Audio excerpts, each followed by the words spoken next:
السلام علیکم ناظرین، حضرت علی رضی اللہ تعالی عنہ کی اولاد میں کون کون شامل ہے؟ عام طور پر یہ سمجھا جاتا ہے کہ حضرت علی رضی اللہ تعالی عنہ کی اولاد میں حضرت حسن اور حضرت حسین رضی اللہ تعالی عنہما شامل ہیں۔ کیا حضرت علی رضی اللہ تعالی عنہ کی اولاد میں اور لوگ بھی شامل ہیں؟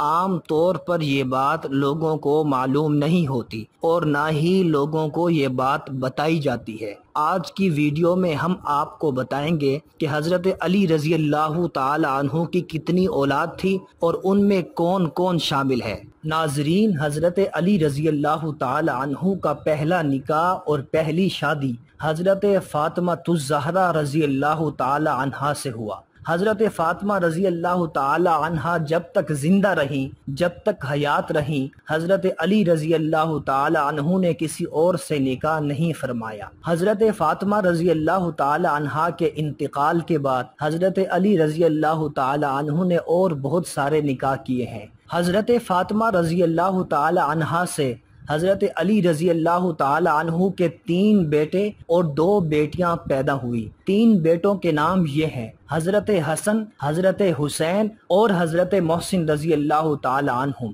2 بیٹیوں کے نام یہ ہیں: حضرت زینب کبریٰ اور حضرت ام کلثوم کبریٰ۔ حضرت محسن رضی اللہ تعالی عنہ بچپن میں ہی انتقال کر گئے تھے، اور بیٹیوں میں سے حضرت ام کلثوم رضی اللہ تعالی عنہ کا نکاح جناب سیدنا حضرت عمر بن خطاب رضی اللہ تعالی عنہ کے ساتھ ہوا تھا۔ حضرت فاطمہ رضی اللہ تعالی عنہا کے انتقال پر ملال کے بعد حضرت علی رضی اللہ تعالی عنہ نے اور بہت سارے نکاح کیے ہیں۔ حضرت علی رضی اللہ تعالی عنہ کی دیگر زوجات سے 16 بچے پیدا ہوئے، جن کے نام یہ ہیں: نمبر 1 عباس، نمبر 2 جعفر، نمبر 3 عبداللہ، نمبر 4 عثمان، نمبر 5 عبید اللہ، نمبر 6 ابو بکر، نمبر 7 یحییٰ، نمبر 8 محمد الاصغر، نمبر 9 اون، نمبر 10 عمر، نمبر 11 رقیہ، نمبر 12 ام الحسن، نمبر 13 رملہ، نمبر 14 محمد الاوسط، نمبر 15 محمد الاکبر، نمبر 16 ایک بیٹی جن کا نام مذکور نہیں ہے۔